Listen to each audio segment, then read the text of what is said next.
जीवन हमें एक मौका देता है, इसलिए जब भी सही कॉलेज चुनने का समय आए तो सिर्फ मंगलायतन यूनिवर्सिटी आपके बेहतरीन भविष्य और सर्वांगीण विकास के लिए।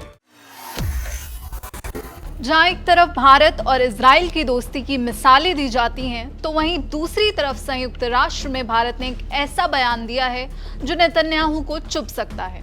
दरअसल संयुक्त राष्ट्र में इजराइल फिलिस्तीन के बीच लंबे वक्त से विवाद चल रहा है और इसका स्थायी समाधान निकालने के लिए एक हाई लेवल कॉन्फ्रेंस हुई, जिसमें दुनिया के ज्यादातर देशों ने हिस्सा लिया। इजराइल फिलिस्तीन विवाद पर भारत ने एक बार फिर दो टूक कहा कि हम 2 स्टेट सॉल्यूशन के पक्ष में हैं। भारत ने संयुक्त राष्ट्र में साफ किया है कि इजराइल फिलिस्तीन विवाद को रोकने की कोशिश कर रहे देशों को बातचीत और कूटनीति के रास्ते पर चलना चाहिए।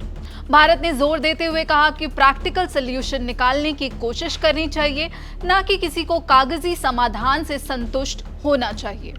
2 स्टेट सॉल्यूशन का कोई और विकल्प नहीं है।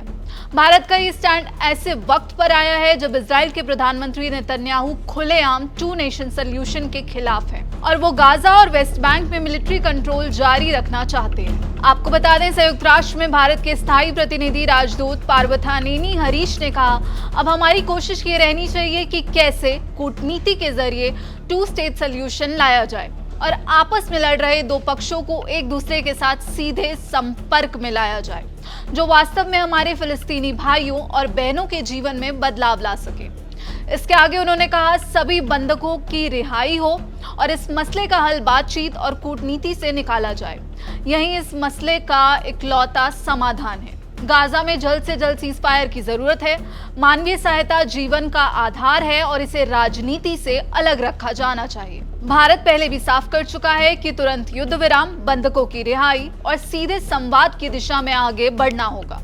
इसके अलावा अब कोई विकल्प नहीं है। गाजा में मानवीय संकट जारी है और हजारों लोग मर गए हैं। गाजा में खाने पीने की चीजें, ईंधन और जरूरी सामग्री बिना किसी बाधा के पहुंचाई जानी चाहिए। इंटरनेशनल कम्युनिटी को इस डायरेक्शन में जल्द से जल्द ध्यान देना चाहिए। आपको बता दें कि भारत हमेशा से ही फिलिस्तीन के अधिकारों का समर्थन करता रहा है।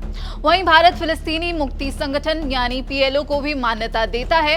भारत फिलिस्तीन को UN सदस्य बनाने का भी समर्थन करता आया है। भारत के इस खुले रुख ने UN में एक नैतिक नेतृत्व की भावना दिखाई और ऐसी रिपोर्ट्स हैं कि तुर्की, UAE, इंडोनेशिया जैसे देशों ने भारत के स्टैंड की सराहना भी की। ऐसे में जो भारत ने फिलिस्तीन पर अब स्टैंड लिया है, उस पर आपकी क्या राय है, हमें कमेंट बॉक्स में जरूर बताइएगा। और देश और विदेश की खबरों के लिए जुड़े रहिए दैनिक जागरण के साथ। नमस्कार।